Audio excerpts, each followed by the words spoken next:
সবাইকে স্বাগত জানাচ্ছি আমার দেশ টপ নিউজে। সঙ্গে আছি তাহমিনা তাসির। শুরুতেই জানিয়ে দিচ্ছি সংবাদ শিরোনাম। নির্বাচনের ঘোষণা কিছুদিনের মধ্যেই শুনবেন, বললেন আইন উপদেষ্টা। নির্বাচন ফেব্রুয়ারির একদিন পরেও যাবে না, জানালেন প্রেস সচিব। বিএনপি ক্ষমতায় যাওয়ার জন্য অস্থির নয়, মন্তব্য মির্জা ফখরুলের। 3 বাহিনীর প্রধান, ডিজিএফআই ও এনএসআই এর ডিজি নিয়োগ দেবেন রাষ্ট্রপতি।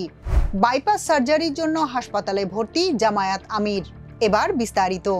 জাতীয় ঐক্যমত্য কমিশন 100 আসনের একটি উচ্চকক্ষ গঠন করার সিদ্ধান্ত নিয়েছে বলে জানিয়েছে, যেখানে সদস্যরা নিম্নকক্ষে প্রতিটি দলের প্রাপ্ত ভোটের শতাংশ অনুযায়ী সংখ্যাগত প্রতিনিধিত্ব বা পিআর পদ্ধতিতে মনোনীত হবেন। বৃহস্পতিবার সকালে সংলাপের 23তম দিনে ফরেন সার্ভিস একাডেমিতে রাজনৈতিক দলগুলোর সঙ্গে আলোচনায় এ সিদ্ধান্ত জানানো হয়। দীর্ঘ আলোচনা সত্ত্বেও দলগুলোর মধ্যে ঐক্যমত্য না হওয়ায় এবং ভিন্নমত থাকায় বিষয়টি কমিশনের উপর ন্যস্ত করা হয়েছিল। সেই দায়িত্ব পালনের অংশ হিসেবে কমিশন এ সিদ্ধান্ত জানায়। কমিশনের প্রস্তাব অনুযায়ী উচ্চকক্ষের নিজস্ব কোনো আইন প্রণয়নের ক্ষমতা থাকবে না, তবে অর্থ বিল ব্যতীত অন্য সব বিল নিম্নকক্ষ ও উচ্চকক্ষ উভয় কক্ষে স্থাপন করতে হবে। উচ্চকক্ষ কোনো বিল স্থায়ীভাবে আটকে রাখতে পারবে না। 1 মাসের বেশি সময় বিল আটকে রাখলে সেটিকে উচ্চকক্ষ কর্তৃক অনুমোদিত বলে গণ্য করা হবে। নিম্নকক্ষ কর্তৃক প্রস্তাবিত বিলসমূহ পর্যালোচনা ও বিশ্লেষণ করবে উচ্চকক্ষ এবং নির্ধারিত সময়সীমার মধ্যে তা অনুমোদন অথবা প্রত্যাখ্যান করতে হবে। যদি উচ্চকক্ষ কোনো বিল অনুমোদন করে, তবে উভয় কক্ষে পাশ হওয়া বিল রাষ্ট্রপতির সম্মতির জন্য পাঠানো হবে। আর যদি উচ্চকক্ষ কোনো বিল প্রত্যাখ্যান করে, তাহলে তা সংশোধনের সুপারিশ সহ নিম্নকক্ষে পুনর্বিবেচনার জন্য পাঠানো হবে। নিম্নকক্ষ সেই সংশোধনসমূহ আংশিক বা পূর্ণভাবে গ্রহণ কিংবা প্রত্যাখ্যান করতে পারবে। তবে বিএনপি এবং তাদের মিত্র জাতীয়তাবাদী সমমনা জোট, 12 দলীয় জোট, এনডিএম ও এলডিপি দাবি জানিয়েছে যে উচ্চকক্ষে আসন বরাদ্দ নিম্নকক্ষে প্রাপ্ত আসনের ভিত্তিতে দিতে হবে। তারা উচ্চকক্ষের এখতিয়ার নিয়েও আপত্তি তুলেছে। অন্যদিকে সিপিবি, বাসদ এবং জমিয়তে উলামায়ে ইসলাম উচ্চকক্ষ গঠনের বিরোধিতা করেছে। তারা বলছে, দেশের বর্তমান সামাজিক ও অর্থনৈতিক বাস্তবতায় উচ্চকক্ষের কোনো প্রয়োজন নেই। আইন, বিচার ও সংসদ বিষয়ক উপদেষ্টা ডক্টর আসিফ নজরুল বলেছেন, নির্বাচনের সময় নিয়ে কিছুদিনের মধ্যে ঘোষণা শুনবেন। বৃহস্পতিবার বিকেলে আইন মন্ত্রণালয়ে এক সংবাদ সম্মেলনে একথা বলেন উপদেষ্টা। এক প্রশ্নের জবাবে তিনি বলেন, ভোট দিতে সবাই পারবেন, আমাদের হেন উদ্যোগ নেই যা নেওয়া হচ্ছে না। ভোটাধিকারের কথা বলছেন।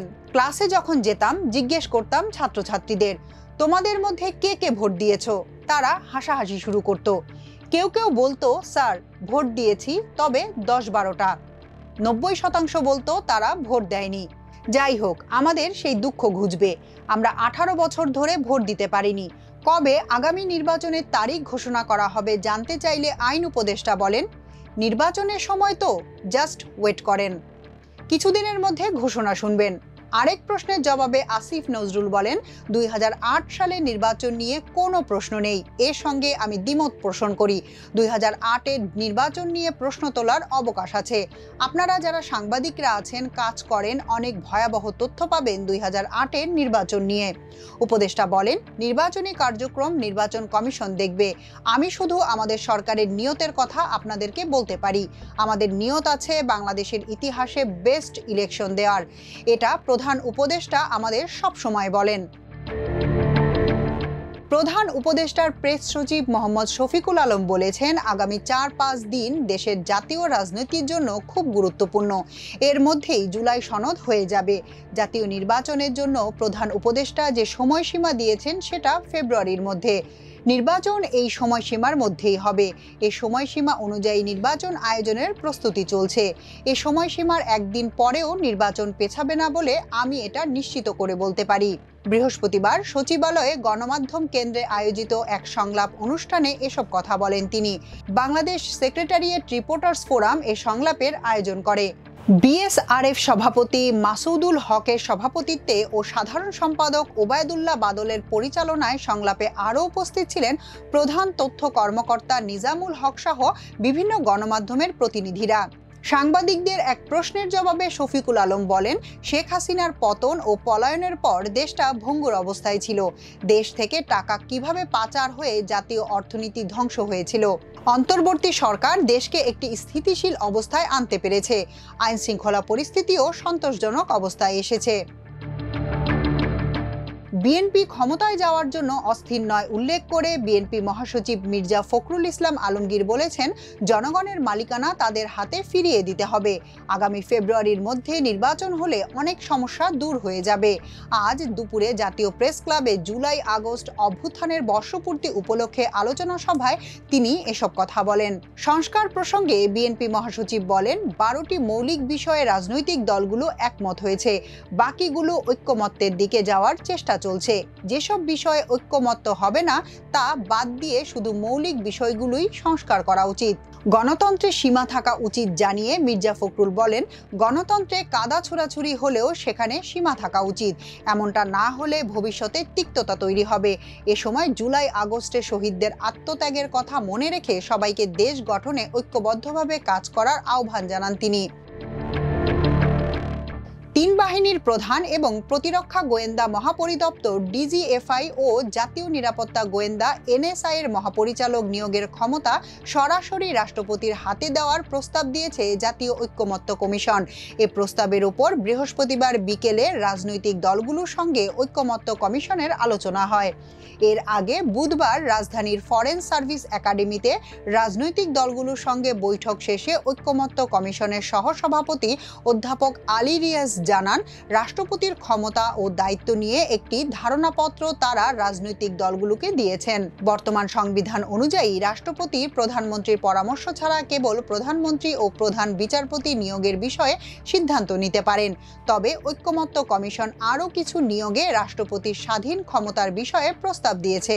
তিন বাহিনীর প্রধান ও 2 গোয়েন্দা প্রধান নিয়োগের ক্ষমতার বিষয়টির পাশাপাশি আরও 9টি নিয়োগের ক্ষমতা সরাসরি রাষ্ট্রপতির হাতে দেওয়ার প্রস্তাব দিয়েছে ঐক্যমত্য কমিশন। অ্যাটর্নি জেনারেল, জাতীয় মানবাধিকার কমিশনের চেয়ারম্যান ও সদস্য, তথ্য কমিশনের চেয়ারম্যান ও সদস্য, বাংলাদেশ প্রেস কাউন্সিলের চেয়ারম্যান, আইন কমিশনের চেয়ারম্যান, বাংলাদেশ ব্যাংকের গভর্নর, বিশ্ববিদ্যালয় মঞ্জুরি কমিশনের চেয়ারম্যান ও সদস্য, এনার্জি রেগুলেটরি কমিশনের চেয়ারম্যান ও সদস্য এবং বাংলাদেশ টেলিকমিউনিকেশনস রেগুলেটরি কমিশনের চেয়ারম্যান ও সদস্য।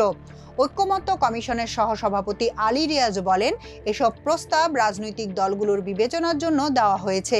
যদি এসব বিষয়ে ঐক্যমত্য হয় তাহলে সংবিধান সংশোধনের মাধ্যমে তা কার্যকর হবে। রাজনৈতিক দলের মধ্যে সব আলোচনা শেষ করতে চায় বলে বৃহস্পতিবার ঐক্যমত্য কমিশনের সহসভাপতি আলী রিয়াজ জানিয়েছেন। বাইপাস সার্জারির জন্য হাসপাতালে ভর্তি হয়েছেন জামায়াত আমির ডাক্তার শফিকুর রহমান। বৃহস্পতিবার তার ভেরিফাইড ফেসবুক পেজে এক অ্যাডমিন পোস্টে এ তথ্য জানানো হয়েছে। সেখানে বলা হয়েছে, জামায়াত আমিরের হাসপাতালে ভর্তি হওয়ার খবর পেয়ে প্রধান উপদেষ্টা ডক্টর মোহাম্মদ ইউনূস ফোন করে তার শারীরিক অবস্থা ও চিকিৎসার সামগ্রিক খোঁজ খবর নিয়েছেন। তিনি ডাক্তার শফিকুর রহমানের আশু রোগমুক্তি কামনা করেন। ফেসবুক পোস্টে উল্লেখ না করলেও জানা গেছে, রাজধানীর একটি বেসরকারি হাসপাতালে ভর্তি হয়েছেন জামায়াত আমির।